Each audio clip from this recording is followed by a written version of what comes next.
Welcome.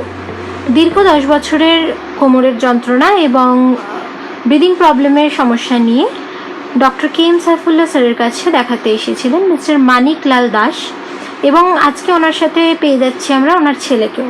তো আসুন ওনাদের কাছ থেকে শুনে নিই কী সমস্যা এবং কেমন আছেন এখন। নমস্কার মানিকলাল বাবু। নমস্কার আপনাকেও। কি সমস্যা নিয়ে এসেছিলেন তো বললেন, সেটা যদি একটু ডিটেলসে বলেন যে কি হতো প্রবলেম। আমি দীর্ঘদিন ধরে সর্দি কাশি, আচ্ছা অল্পতেই ঠান্ডা লেগে যেত, আচ্ছা আর কোমরের ব্যথা ছিল ওই স্পন্ডিলাইটিস টাইপের মতো। আচ্ছা অ্যালোপ্যাথি ট্রিটমেন্ট করেছি, হোমিওপ্যাথিকও করেছি, আচ্ছা। কিন্তু কমপ্লিট কিওর হয়নি।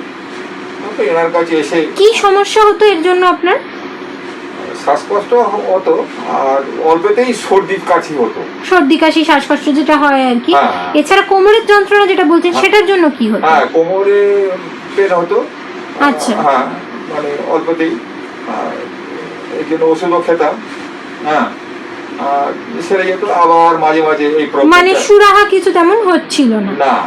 কতদিনের ওষুধ খেলেন আপনি স্যারের কাছে? স্যারের কাছে 40 দিন ওষুধ খেয়েছি। আচ্ছা, তো এখন কতটা ভালো আছেন আগের থেকে? এখন 90% ভালো আছি। আচ্ছা, কত এজ আপনার? 66। 66। আমরা কামনা করছি যে আপনার সামনের দিনগুলো সুন্দরভাবে সুস্থভাবে আপনি কাটান। ধন্যবাদ, নমস্কার।